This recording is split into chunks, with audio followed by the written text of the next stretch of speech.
Hi friends, welcome back to my channel. I am Nancy and I'm so glad that you're here and you have decided to stay and want to listen in on whatever it is that I'm going to share today. Just a little background in case you have not watched the previous video. I am a 30-year-old Uganda millennial and I just recently started on my wealth creation journey. By recently being last year, that's when I became intentional. That's when I decided I have to understand how this money works. I have to know where it's coming from. I have to have more coming in, and I have to know where it's going. I have to make it work for me. I have to make it grow, and I have to retire early and retire well. So, but while I was on the journey, I realized that these are not things and conversations that we tend to have. Money is a taboo. We don't get to talk about it casually, like we talk about we don't make jokes about it. We don't, it's a serious thing. You make your own money, I make my own money. We all do our own things. If it works out, it works out. If it doesn't, whatever. But I just wished I had somebody that had talked to me about the things that I know now. If they had talked to me when I was 20, I know for sure that right now I would be far off somewhere very great along my wealth creation journey. But it's never too late. I have started anyway. I am here. So disclaimer, I'm not a financial coach, I am not a financial analyst, I am not a financial advisor. I would love to be, I probably someday. For now, it's simply knowledge. I went, I listened, I read, I analyzed, I took things that worked for me, I implemented some, I am about to implement others, and yeah, until I get to the point of making you wealthy, that's when I will stop. I did my due diligence. You go on ahead as well. Do your due diligence about any of the things, resources, in case I share any. Do your due diligence about everything else. That's the whole point of being intentional and learning. So let's get into the topic of today, that is money mindset. What is money mindset? These are the thoughts, the beliefs, the ideas that govern, that influence the way that we handle our money. So the way that you spend, the way that whatever habits that you have around money, there is ideas that you have in your head that inform you, that push you, that send you, they tell you go today and go spend all that money that you have in the bank account and spend it on a trip and have zero balance. They send you and they tell you go, and they tell you live only once, so why you keep money for anybody? They tell you who are your children anyway, you don't have to leave anything for them, so there's no need of investing. They tell you there's no need of saving. Whatever those ideas that you have, they came from somewhere. There is a place where ideas were established. There is a place where we quote them from. So there is three places basically. That is our upbringing, the families that we grew up in, whatever our parents say to us, whatever our fathers say to us when we ask for things. If they told us there is no money, every time there is no money, there is no money, there is a very high chance that you have a scarcity mindset. You think there is no money. You think money is not to be spent. So you have it, you probably have kept it in the bank, safety net. You will never spend it. You never spend on yourself. You never spend on your children. That's the way that you grew up. Or on the other side of the spectrum, you probably grew up in a household where everything was okay, was smooth, high earning household. Your parents are rich, you're comfortable, whatever you ask for. Every meal is a very well balanced meal. Have it on time, you're in the best schools, whatever you ask for, whatever toys, whenever you went to the supermarket and you picked up things that were paid for right away. You had the best in life, and so that probably establish your mindset around money, about abundance, and you think money is just there to be spent. So even when you go to the other side of life and it actually is you that has to take care of yourself, you just keep on spending, you just keep on spending. You do not have a spending stop. There is no close and open and close. So that's it. And then we also have our countries, our cultures, our culture norms. There is societies where it's women that are in control of the money. Here in our country, when we have the whole emancipation, we work for ourselves as women, because we have grown up in cultures where men have a man on women. They have left their children to them, and then children had to go to school and they had to take care of them, so they had to go and work and hustle. There's cultures where women do not work, but they're actually the ones that are in charge of the household income. So when the husbands go work, they come back home, they give them the money, and then they run it. They decide this one is going to be given to this person, this one is going to be saved, this one is going to buy groceries of this much amount this month, and that works for them, and it's excellent, and they've actually grown into being wealthy. in such ways. There are families where people grow up and before they're even 18, they are told immediately, you are not going to stay in this household. And then there are cultures where people grow up and they stay as extended families, which helps with their incomes as well. So if you get one person who's working, or 5 people, we're all in the same household, we all work, we're probably all putting our efforts into the same company, more is going to be gotten out of that, and it's going to help the entire family, the entire bloodline in the end. And besides that, the other thing that influences that gives us ideas on how to handle our money is our personal experiences. So you grow up, you move out into the world, you probably get a good job, and you're previously just begging your mother. Every single time you had to get something, you had to beg your mother or father to give it to you. But now you have a good job, you have started out with a good salary, and you are in heaven. So now lifestyle, what something called lifestyle creep comes in. You now start spending ridiculously because you are not about to be caught in that space again where you are the one who is suffering. Absolutely not. So that also influences. Or you are just now getting yourself in a space where you're around people that are aware of how money works, of how it's to invest, of they've just gotten lucky, they know exactly what is working today. They invested, probably their parents invested, and now you've tapped into that as well. There's things called deals. We get lucky with deals. People sell off plots of land and they get high commissions off of it. But do you know what to do with that money? Do you know when you get suddenly you play in the lottery and then you win the jackpot? All those things influence the way that we handle our money. So you're suddenly rich and now you don't know what to do with your money. You think it's going to last forever, but it actually will not last. You are doing a job and you've been doing it for 50 years, and then you wake up and know there is no money around you because you did not listen when the HR told you there is a new circle to join just to help you save. You know you cannot save, but you did not join because you thought you only live once. So wherever those ideas are coming from, it is mostly those 3 places. And a lot of times we get stuck in the scarcity mentality. Unfortunately, a lot of us get stuck there. We believe that we cannot make money at all, we cannot go further at all. We believe that we are late to the game. A lot of us are probably 30 and just finding out that you can do something with your money, you can make it work for you, and you refuse. They tell you about compound interest, you do not want to hear. They tell you save, you do not want to hear a single thing. So you have those, scarcity mindsets. You people with scarcity money mindsets will have weird statements, like it's only the politicians in our country that are rich. No, there's actually people that are really, really wealthy in this country that have zero ties. It's because they were intentional, they moved well. Granted, you might go into the political space, there is influence, things may move quickly. That's the luck that I was talking about. You go into the people that are wealthy, I mean the people that are into real estate, that are investing into real estate. Granted, yes, it works, it gives a lot of return. It's only the people that are doing business. If you only hold a job, you'll never be rich. Or the Bank of Uganda was robbed, the country reserve was robbed. So if it was robbed, how can I trust banks? How can I trust the financial system? I can no longer trust the systems of the country. It's only a select few, it's only a certain tribe of people that are rich. Scarcity mindset. That is why I'm here today, to break that. That is what we do not want to hold if we are going to transition from simply working and simply making money to actually, I am comfortable with what I have in the bank. It can work for me. It can old age simply because you became intentional and you learned. But it all starts with a mindset. So how do we get to shift from it's only a certain number of people, the wealthy are so evil, money is the root cause of evil, to actually I can also make money and money can work for me, and things can my children can live better off. I can get the best of what is out there in the world, of whatever that is that you want.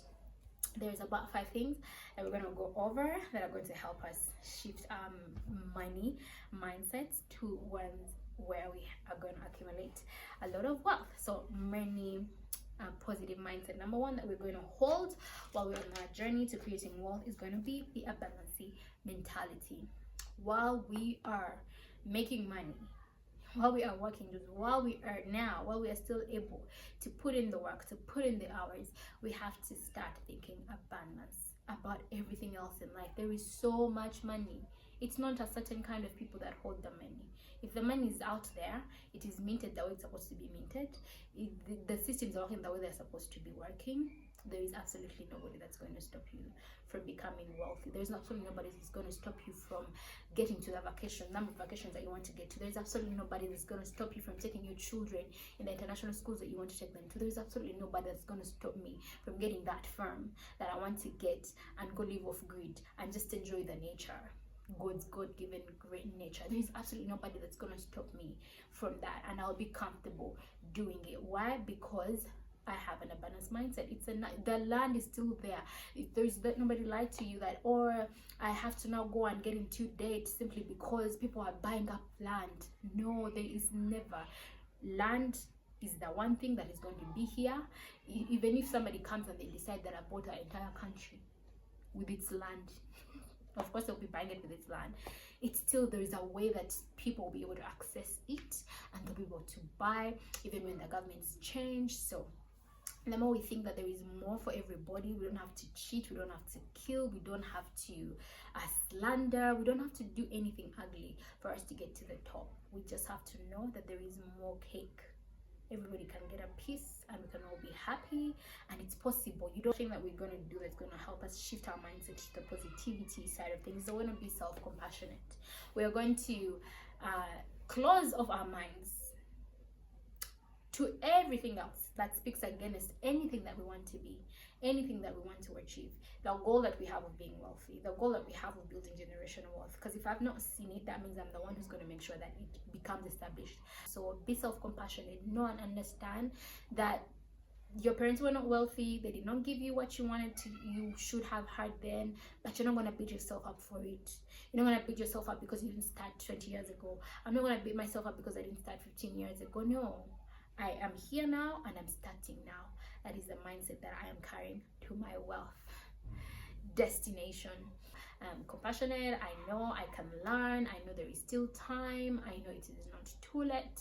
That is what I am going with. I can go ahead and I can start over. Even if I fail, even if I invest in something that doesn't work, I can always carry myself back up and I can do it again. Because the way that you made your first million, if you were able to, you're still the same person who is standing, you're still the same mind, you can still make more, you can still make another one, you can still make 10 more, you can still make 100 more, you can still make a billion more, even in dollars actually.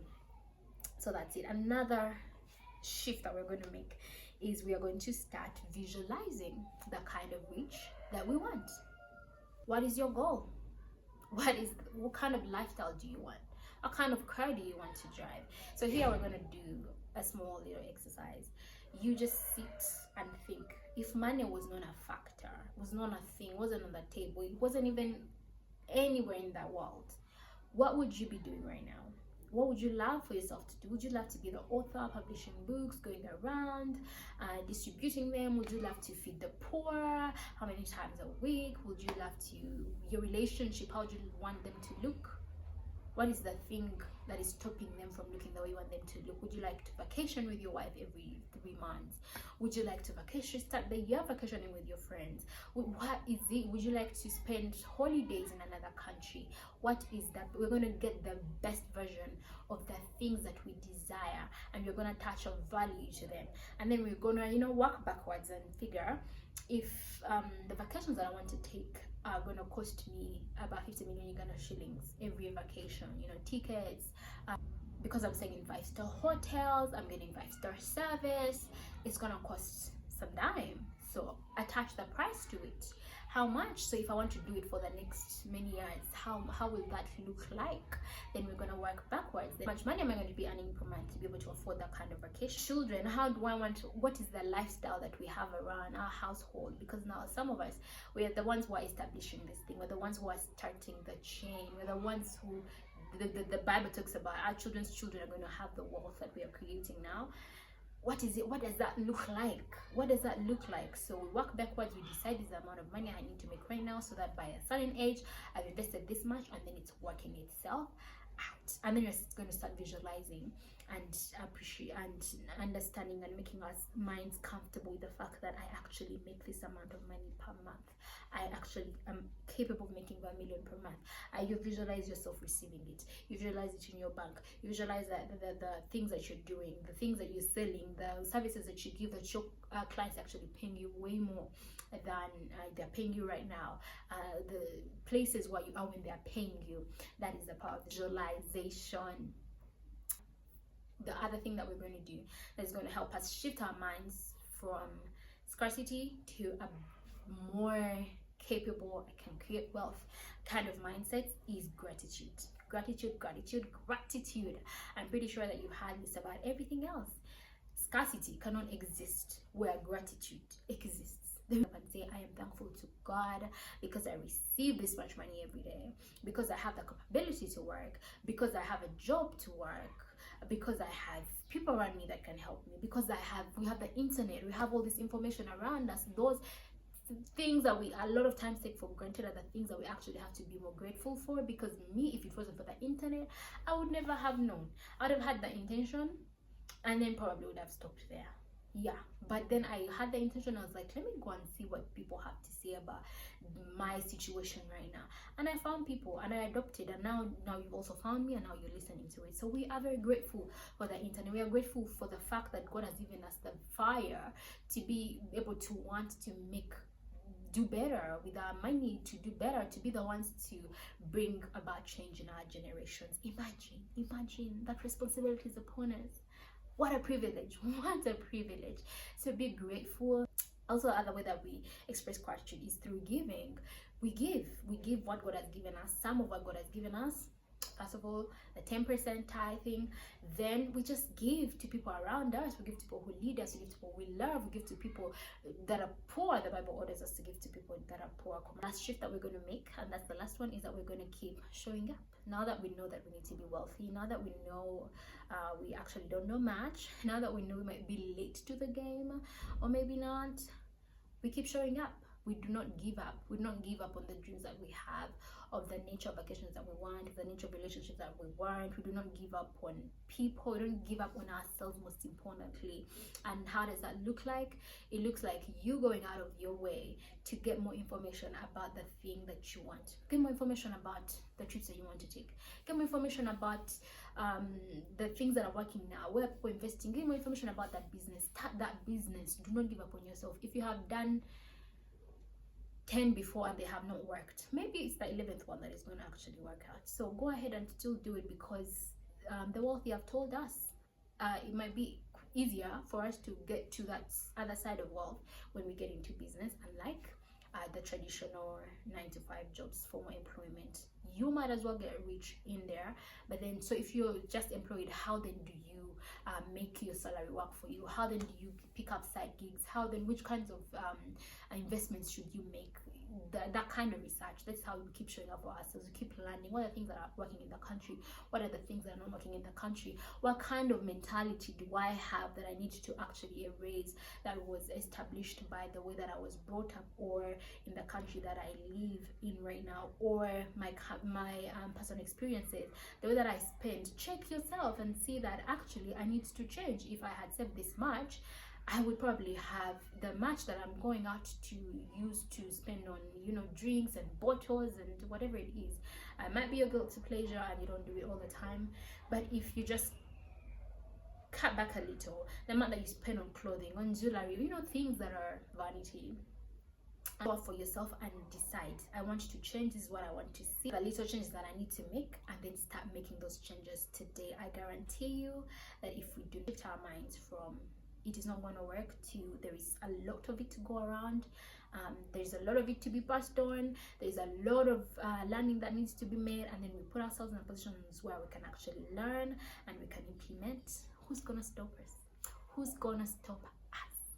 I don't think anybody will be able to stop us. That's it for today. Have a lovely rest of the week. Bye.